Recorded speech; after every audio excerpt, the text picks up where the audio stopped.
আমি আজকে গরুর মাংস রান্না করব। প্রথমে নিয়ে নিয়েছি হলো আদা বাটা, মরিচ বাটা, পেঁয়াজ, লবণ, হলুদ, তেল আর গরুর মাংস। বাবা একটু চুলাটা চালু করে দাও তো। আগে পেঁয়াজটা দিয়ে নিই, আমার ভুল করে যাচ্ছি।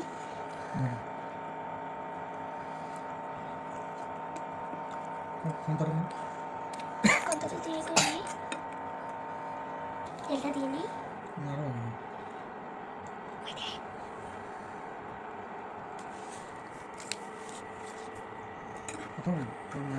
এখন আমি নাড়িয়ে নিচ্ছি। এখন আমি আদা দিয়ে দিচ্ছি।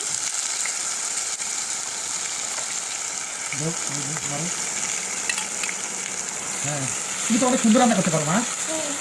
এত সুন্দর রান্না করতে জানো। লবণ দাও মা। হ্যাঁ, লবণ দাও বাবা, লবণ দাও। হ্যাঁ দাও, আমি দেখতেছি তো। হ্যাঁ দাও না ঢালি। হয়েছে, রাখো এখন, রাখো বাবা, হয়েছে। তারপরে ইয়ে দাও, নাড়া দাও একটু। হ্যাঁ, অনেক। তুমি কোথায় শিখছো মা এগুলো রান্না? মাংসগুলো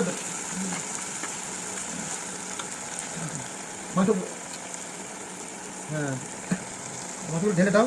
বাবা, নাড়াও, সুন্দর করে নাড়ানাড়ি করো।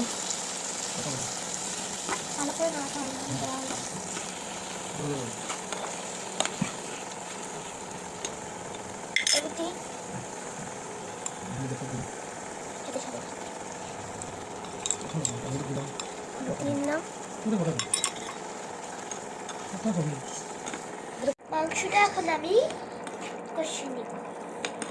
বাবা আমাকে একটা চুলা কিনে দিয়ে তো, এত বড় চুলায় আমার হয় না। ঠিক আছে মা, আমি একটা তোমাকে চুলে নিয়ে দেবো বাবা, সুন্দর সে একটা চুলে নিয়ে দেবো। ঠিক আছে। আমার এখন মাংসটা হয়ে গেছে। বাবা একটু মাংসটা ঢেলে দাও তো।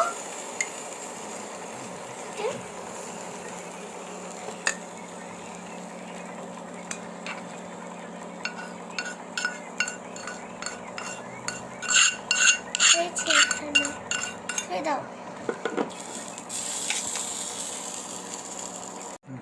বাবা, মাংসটা অনেক সুন্দর হয়েছে না?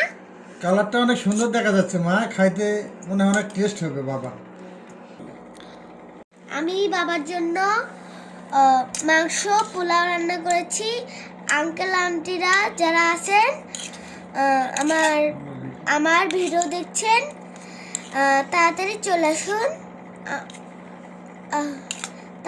চলে আসুন, আমার রান্না খেতে। আল্লাহ হাফেজ।